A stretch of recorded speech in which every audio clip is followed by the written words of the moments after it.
இப்போ இப்போ வந்து ஜனவரி மாதம் எங்களுக்கு வந்து லோன் சாங்ஷன் ஆச்சு. அது திரும்ப பில்டிங் தொடங்குறதுக்கே 4 மாதம் ஆச்சு. ஏன்னா நாங்கள் வந்து அந்த ஃபிக்ஸ்ட் டெபாசிட்டை போட்டு தான் நம்ம ஆரம்பிக்க முடிஞ்சிச்சு. ஏப்ரல் மேல இருந்து தான் நாங்கள் பில்டிங் ஸ்டார்ட் பண்ணி போயிட்டு இருக்கோம். இப்போ 5 வருஷம் தாமதமானதுனால பழைய இன்ஜினியர்ஸ், பழைய ஸ்ட்ரக்சரல் இன்ஜினியர், ஆர்கிடெக்ட்லேருந்து எல்லாருமே கொண்டு வரது பெரும் பாடாக இருந்துச்சு. ஸோ அதெல்லாம் பேசி சில பேர் வந்திருக்காங்க, சில பேர் வரல. அப்படிங்கிறப்ப புது ஆட்களை நியமிச்சு இப்போ பேங்க் உள்ள வந்துட்டதுனால பேங்க் சட்ட விதிகளுக்கு ஏற்ற மாதிரி கணக்கு வழக்குகள் பார்க்கணும். அந்த எல்லா விஷயங்களும் சரி செஞ்சு இப்போ கடந்த 3 மாசமா ஃபாஸ்ட்டாக போயிட்டு இருக்கு. நவம்பர் டிசம்பர் மழைக்கு முன்னாடி வெளி கட்டமைப்பை முடிச்சிடணுங்கிறது தான் இப்போ திட்டமாக இருக்கு. ஸோ அதுக்கான வேலைகள் ஃபாஸ்ட்டாக போயிட்டு இருக்கு. அவங்க கொடுத்துருக்க டேட் மார்ச்க்குள்ள முடிச்சிடுவோம்னு சொல்லியிருக்காங்க. ஸோ அதுக்கான எவ்வளோக்கு எவ்வளோ செலவு குறைக்க முடியும், எவ்வளோக்கு எவ்வளோ வேகமாக முடிக்க முடியுமோ அதுக்கு தேவையான எல்லா முடிவுகளும் எடுத்துட்டு இருக்கோம்.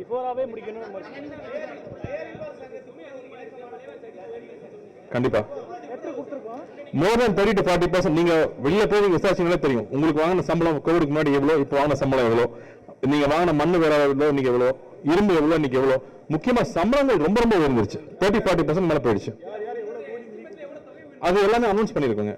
எல்லாமே முதல்ல ஒவ்வொரு வாட்டியும் நம்ம அனௌன்ஸ் பண்ணிருக்கிறோம்.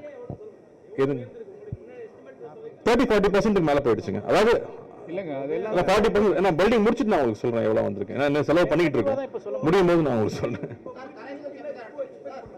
அதாங்க அவங்க மார்ச் தான் கொடுத்துருக்காங்க. ஆமா சொல்லியிருக்காங்க. எங்களுக்கு ரொம்ப எக்ஸைட்டிங்காகவும் இருக்கு. ஸோ அதுக்கான பேச்சுவார்த்தை ஆரம்பிச்சிட்டோம். இப்போ கமல் சார் வெளிநாடு போயிருக்காங்க. வந்ததுக்கு அப்புறமா தொடர்ந்து பேசுவோம். அடுத்து ரஜினி சாரை மீட் பண்ணணும். எல்லாரும் சேர்ந்து பண்ணலாம் அப்படிங்கிறது தான் அது ஒரு முயற்சி. ஏன்னா எல்லாரும் சேர்ந்து பண்ணி ரொம்ப வருஷம் ஆயிடுச்சு. அதுக்கு ஒரு சந்தர்ப்பம் ரஜினி சார் கொடுத்த ஐடியா தான் அது கமல் சாருக்கு ரொம்ப பிடிச்சிருக்குங்கிறதுனால அது சார்ந்த பேச்சுவார்த்தைகள் இனி தொடரும். அதுக்கு பிளானிங் ஒரு பெரிய டைம் ஆகும். வெயிட் பண்ணுங்க. எல்லாத்தையும் கேட்டு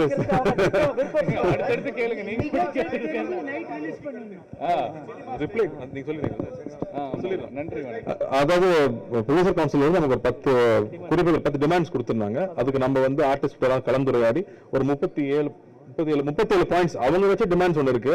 நடிகர்களுக்கு தேவைப்படுற மேல சில குறைகள் இருக்கு, சரி பண்ணிக்க வேண்டிய விஷயங்கள் இருக்கு. அதெல்லாம் சேர்த்து ஒரு 37 பாயிண்ட்ஸ் அவங்க திருப்பி ரிப்ளைவா கொடுத்துருக்கோம். தனுஷ் சம்பந்தப்பட்ட ஒரு பிரச்சனை பேசியிருந்தாங்க. அதுக்கும் 2 பிரச்சனைக்கும் தீர்வை கொடுத்துட்டோம். ஸோ இனி வந்து எங்க சைட்ல இருந்து எல்லாத்தையும் நாங்க அவங்களுக்கு ஹேண்ட் ஓவர் பண்ணியாச்சு. இனி அவங்க தான் சீக்கிரமா முடிவெடுத்து தொழிலாளர்களுக்கு யாருக்கும் எந்த பாதிப்பு இல்லாம பில்லை வந்து அலோவ் பண்ணணும்.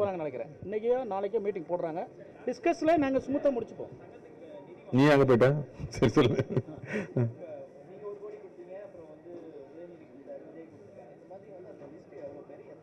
அது ஒவ்வொரு எல்லாத்தையுமே நம்ம பப்ளிக் சொல்லியிருக்கோம். திரும்ப இங்க ரிப்பீட் பண்ணணுமா? நான் கமல் சார் கொடுத்துருக்காங்க, நெப்போலியன் சார் கொடுத்துருக்காங்க, சிவகார்த்திகேயன், தனுஷ், நான் என்ன மட்டும் மிஸ் பண்ணிடுறீங்க சார். நீங்க கொடுத்த புக்லயும் அது இருக்கு. ஸோ எல்லா விஷயமும் பல தடவை இதை பத்தி நம்ம சொல்லிட்டோம். பட் மறுபடியும் அவங்களுக்கு இடத்துல நன்றி சொல்ல வேண்டியது இருக்கு. ஏன்னா அவங்களால இந்த மாதிரி பொதுக்குழுக்கு வர முடியறது இல்லை. பட் ஒரு சங்கம் சார்ந்த எந்த ஒரு விஷயம் தேவைனாலும் முதல்ல வந்து நின்று கை கொடுத்து அதை சேர்ந்து செய்ய வைக்கிறாங்க இல்லையா, அது வந்து ஒரு பெரிய உற்சாகம் கொடுக்குது. ஏன்னா நாங்க எல்லாரும் இங்க ஒர்க் பண்ணிட்டே இருக்கோம். 24 hours எங்களுக்கு இந்த இது சார்ந்த ஃபோன் கால்ஸ் வந்துட்டு இருக்கு, தேவைகள் வந்துட்டே இருக்கு, அதை ஹேண்டில் பண்ணிட்டே இருக்கோம். ஆனா நாங்க ஒரு விஷயம் போய் நிற்கும் போது அவங்க உடனே அதுக்கு அவங்க ரெஸ்பாண்ட் பண்றதும் உடனே கை கொடுத்து ஹெல்ப் பண்றதும் இருக்கு இல்லையா, அதுதான் பெரிய உற்சாகம் அளிக்குது.